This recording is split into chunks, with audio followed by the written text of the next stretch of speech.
Google এবং Microsoft এরা হচ্ছে দুটি টেক জায়ান্ট কোম্পানি। ওয়ার্ল্ডের প্রায় 70% ফোনে গুগলের অ্যান্ড্রয়েড সিস্টেম ইউজ করা হয়। অন্যদিকে ওয়ার্ল্ডের প্রায় 70% কম্পিউটারে মাইক্রোসফটের উইন্ডোজ সিস্টেম ইউজ করা হয়। গুগল এবং মাইক্রোসফট একে অন্যের চির প্রতিদ্বন্দ্বী। আজকের ভিডিওতে আমরা আলোচনা করব মাইক্রোসফটের চ্যাটবট চ্যাটজিপিটি এবং গুগলের এআই চ্যাটবট গুগল বার্ড নিয়ে। আলোচনা করব এগুলো কিভাবে আমাদের জীবনকে সহজ করে দেয় এবং এগুলোর মধ্যকার কিছু পার্থক্য নিয়ে।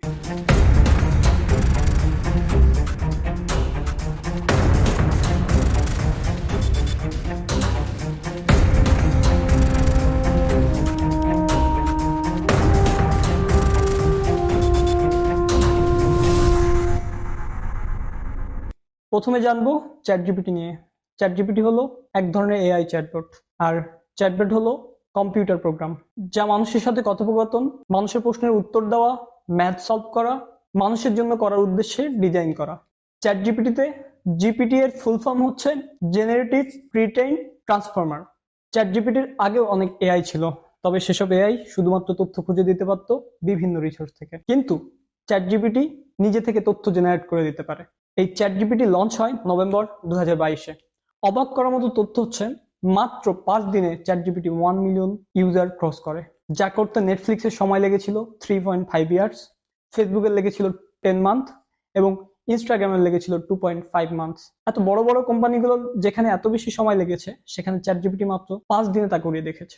আরো মজার ব্যাপার হচ্ছে মাত্র 2 মাসে চ্যাটজিপিটি 100 মিলিয়ন ইউজার ক্রস করে, যা নতুন এক ইতিহাস। এই চ্যাটজিপিটির এত জনপ্রিয়তা পাওয়ার কারণ ছিল মানুষের মতো বুদ্ধিমত্তা দেখানো। আর চ্যাটজিপিটি মানুষের মতো বুদ্ধিমত্তা দেখাতে পেরেছিল কারণ চ্যাটজিপিটি ছিল টিউরিং টেস্ট পাস করা। 1950 সালে ব্রিটিশ কম্পিউটার বিজ্ঞানী অ্যালেন টিউরিং টেস্ট আবিষ্কার করেন। টিউরিং টেস্ট হচ্ছে এমন একটি টেস্ট যেখানে একটি কম্পিউটারের মানুষের সমান বুদ্ধিমত্তা আছে কিনা সেটি পরীক্ষা করা যায়। চ্যাটজিপিটি এর আগে 2016 সালে প্রথম আরেকটি চ্যাটবট আসে যার নাম ছিল টে প্রথম দিনেই মুখ থুবড়ে পড়ে কারণ এর বিতর্কিত আনসার এবং বর্ণবাদিতার কারণে।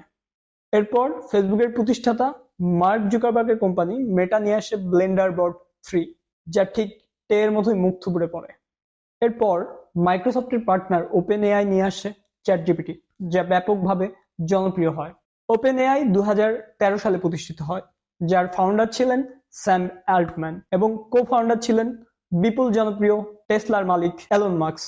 যদিও পরবর্তীকালে টেসলার মতো বড় কোম্পানিকে পুরোপুরি সময় দেওয়ার জন্য এলন মাস্ক ওপেনএআই ছেড়ে যায়।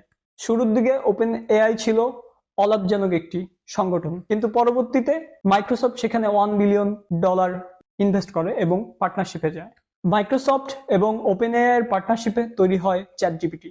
মাইক্রোসফটের এই চ্যাটজিপিটি গুগলের জন্য হুমকি হয়ে দাঁড়ায়, কেননা চ্যাটজিপিটি নিজের মতো করে তথ্য জেনারেট করে দিতে পারে। গুগল শুধুমাত্র তথ্য খুঁজে এনে দিতে পারে বিভিন্ন রিসোর্স থেকে। যেমন আমরা যদি গুগলে কোনো ইমেইল সার্চ করি, গুগল আমাদের ইমেইলে অনেকগুলো ফরম্যাট এনে দেয়, কিন্তু আমরা যদি চ্যাটজিপিটিকে ইমেল লিখে দিতে বলি, তাহলে চ্যাটজিপিটি আমাদেরকে সরাসরি একটি ইমেল লিখে দেয়। তাই গুগল চ্যাটজিপিটিকে প্রতিদ্বন্দ্বী ভাবে বাজারে তাদের এআই ল্যামডা আনে, যা খুব একটা জনপ্রিয়তা পায় না। তাই তারা এবার পরীক্ষামূলকভাবে নতুন এআই গুগল বার্ড আনছে। গুগল বার্ড চ্যাটজিপিটির থেকে কিছু জায়গায় এগিয়ে থাকবে এমনটাই মনে করেন বিশেষজ্ঞরা। যেমন চ্যাটজিপিটিতে 2021 সাল পর্যন্ত তথ্য স্টোর করা আছে। যদি 21 সালের পরে তা আপডেট করা না হয়, তবে 21 সালের পর আমরা আর কোনো তথ্য চ্যাটজিপিটিতে পাবো না। অন্যদিকে গুগল বার্ড প্রতিনিয়ত আপডেট হচ্ছে। তাছাড়াও গুগল বার্ড অনেকগুলো ভাষায় অনুবাদ করতে পারবে। গুগল আরো পরিকল্পনা করেছে গুগল বার্ডকে তারা গুগলের সার্চ ইঞ্জিনের সাথে সংযুক্ত করবে, যা গ্রাহকদের জন্য হবে সুপার এক্সপিরিয়েন্স, যেমনটা মাইক্রোসফটের search engine being and ChatGPT. তবে গুগল এখনো তাদের নতুন এআই গুগল বার্ডকে পুরোপুরি উন্মুক্ত করেনি। গুগল বার্ডকে পুরোপুরি উন্মুক্ত না করার পিছনে কারণ হচ্ছে গুগল তাদের অর্ধেকেরও বেশি রেভিনিউ আয় করে বিভিন্ন ওয়েবসাইটে অ্যাড দেখানোর মাধ্যমে। যদি তারা গুগল বার্ডকে পুরোপুরি উন্মুক্ত করে দেয়, তবে তারা বিপুল পরিমাণ রেভিনিউ হারাবে, যা একটি চিন্তার কারণ। তাই অদূর ভবিষ্যতে গুগল হয়তো চ্যাটজিপিটির মতো সাবস্ক্রিপশনের ব্যবস্থা রাখবে, যেমনটা আমরা দেখতে পাই চ্যাটজিপিটির ক্ষেত্রে। চ্যাটজিপিটির প্রিমিয়াম সাবস্ক্রিপশনের জন্য $20 চার্জ করা হয়। গুগল হয়তো সেই পথেই হাঁটবে তাদের রেভিনিউ ঠিক রাখার জন্য। মাইক্রোসফটের চ্যাটজিপিটি এবং গুগলের গুগল বার্ড এরা একে অন্যের প্রতিদ্বন্দ্বী হলেও আমাদের জীবনকে আরো সহজ করে দিচ্ছে। বিভিন্ন ইনোভেশন, এডুকেশন এবং ক্রিয়েটিভ কাজে আমাদেরকে সহায়তা করছে।